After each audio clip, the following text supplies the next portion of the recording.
माऊली माऊली ज्ञानोबा माऊली तुकाराम आणि जय गणेश गणपती बाप्पा मोरया अशा गणेश भक्तांनी केलेल्या जयघोषाने झालेल्या भक्तिमय वातावरणात संत श्रेष्ठ ज्ञानेश्वर माऊलींच्या पालखी सोहळ्यातील मानाच्या आश्वांनी श्रीमंत दगडूशेठ गणपती मंदिराच्या सभामंडपात प्रवेश करीत अनोखी मानवंदना दिली। आश्वांचे दर्शन घेण्यासाठी भाविकांनी मंदिरात मोठी गर्दी केली होती। श्रीमंत दगडूशेठ हलवाई सार्वजनिक गणपती ट्रस्ट सुवर्ण तरुण मंडळातर्फे मंदिरात या आश्वांचे पूजन करण्यात आले।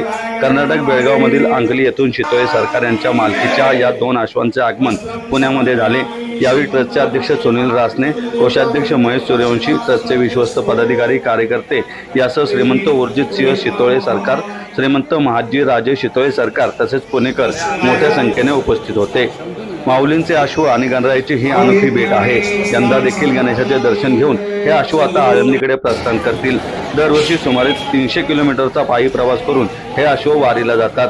दरवर्षी अश्व गणरायासमोर सभामंडपात जाऊन मानवंदना देत असून ही शुभ गोष्ट आहे। वारीची शेकडो वर्षांची परंपरा आहे। आषाढी वारी ही विठ्ठल भक्तांची वारी आहे, त्यामुळे ज्यांना या वारीला येता येत नाही ते या अश्वांचे दर्शन घेतात। गेल्या काही वर्षापासून हे अश्व मंदिराच्या सभामंडपात येऊन गणरायाला मानवंदना देत आहेत। यंदा देखील या अश्वांनी मंदिरात येत गणरायाचे दर्शन घेतले असं ट्रस्टचे अध्यक्ष सुनील रासने यांनी यावेळी सांगितलंय।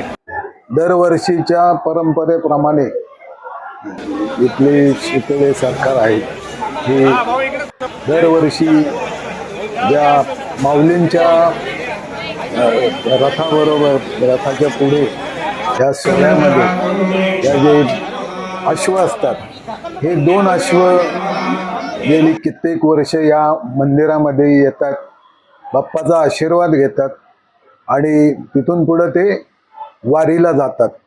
तर हा आमचा आनंद सोहळाच आहे आणि दरवर्षी आम्ही या सोहळ्याला म्हणजे आम्हाला वाट बघत असतो।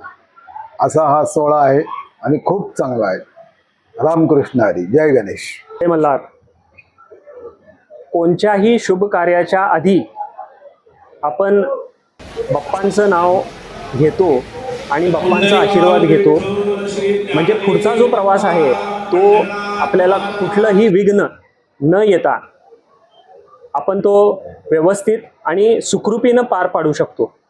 त्याच अनुषंगाने आणि त्याच हेतूनं ह्या वर्षी अंकलीवरनं म्हणजे कर्नाटक राज्य आणि तिथनं थेट 350 किलोमीटरचा पायी प्रवास करत आम्ही अश्वांना इथं आणलेला आहे आणि पुढच्या वारीच्या प्रवासाच्यासाठी त्यांचं हे पूर्ण जे काय त्यांची सेवा आहे ती निष्ठावंतपणे माऊलींच्या प्रती ते पार पाडत आहेत। त्याच्यासाठी म्हणून आपण आज श्री दगडूशेठ हलवाई गणपती बाप्पांच्याकडनं आशीर्वाद घेतोय आणि त्याच अनुषंगानं त्यांचा प्रेम आपल्यावरती कायमस्वरूपी राहू ह्या निमित्तानं आपण हिकडनं पुढच्या प्रवासाच्यासाठी रुजू करत आहोत। ह्या पूर्ण सोहळ्यामध्ये त्यांचा आशीर्वाद आपल्याला लाभो हेच त्यांच्या चरणी आम्ही मांडतो आणि 2 शब्द आमचे थांबवतो। जय गणेश।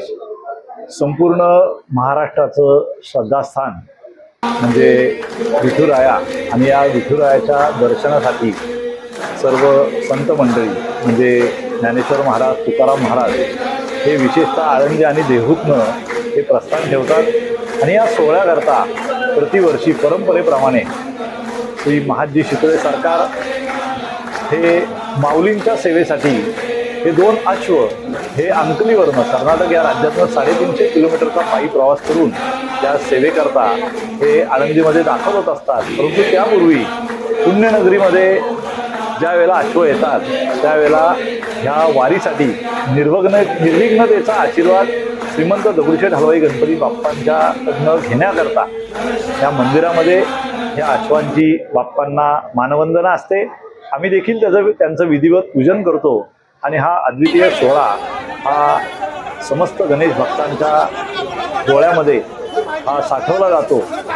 त्या निमित्ताने माऊलींचं देखील दर्शन ह्या अश्वांच्या निमित्ताने या ठिकाणी भक्तांना घडत असतं आणि यावर्षी आपण पाहतोय की प्रचंड पाऊस हा वर्षाव होतोय।